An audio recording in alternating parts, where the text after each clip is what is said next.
I'm Shannon Amdahl, and as a seasoned broker, I've taught over 200 agents, and I've taught multiple brokerage owners how to scale their brokerages. When I started my first brokerage a long time ago, I was in a brand new city, and I took 19 listings my first month, even though I didn't even know anybody there, and I sold 50 houses my first year.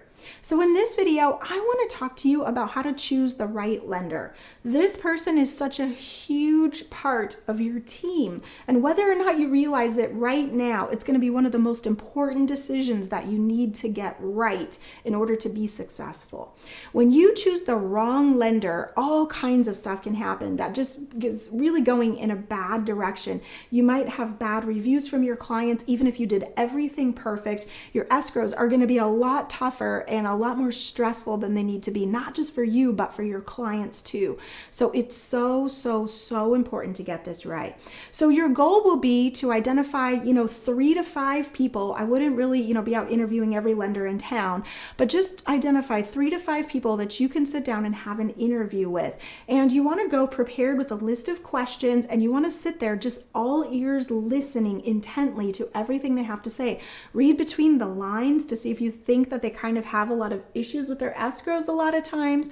Decide if the personality is a good match for you, because if a client is drawn to your personality and then you send them to someone who has a totally different personality, it might be kind of a bumpy transition for them, and they might not feel that comfortable. They may not work with your favorite lender, and then you're stuck with somebody else who might not do a good job, or some online lender, so you have, lots of things like that. So definitely make sure that it's a good personality match. Make sure that the lender you feel is going to be responsive, available to you evenings and weekends, because a lot of times you're needing a pre-approval letter or something, or you have a question, and your buyers are often out in the evenings and the weekends. That's when everybody's busy. And if you've got a lender that only wants to work 8 to 5 Monday through Friday, the times that you're going to need them the most, they're not going to be available. And then you get stuck, and in a market that's moving kind of fast, you won't be able to put your things together fast enough, and your buyers will get frustrated. You'll be left just kind of sitting there, and it just makes you kind of sick, honestly. Like, it's just not a good place to be.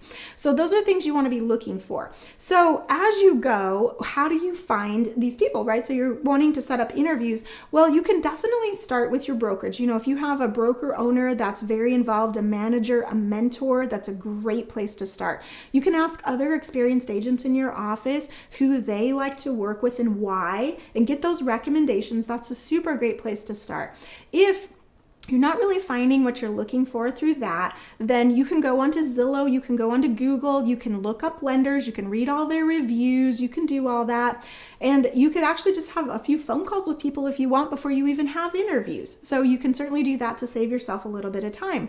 Now, the things you're really looking for, again, are not only that responsiveness and availability, but you also want someone who has experience. And unfortunately, I've had to have this tough conversation with some agents in my own office, where I understand that if you pair a brand new agent with a brand new lender, it is a recipe for disaster, because neither one of you can see far enough ahead to anticipate the things that come up. You need someone who's going to be able to guide you smoothly through things that you have no idea are there. Like, you just cannot see them because you're new.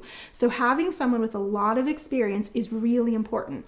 In addition to those other things, you also want to make sure that they work for a company where their escrows are smooth. So honestly, talking to escrow officers is another great way to find a good lender, because they know who closes their deals on time, doesn't have a lot of issues and things like that. So just some things to think about. But when they have a lot of underwriting issues and there's all this stuff, it really stresses your clients out. And you can do everything perfect, but then get a bad review because the lender botched everything up, and it's always at the end usually, and that's what the clients remember. So it's super important to get this right, and I hope that points you in the right direction.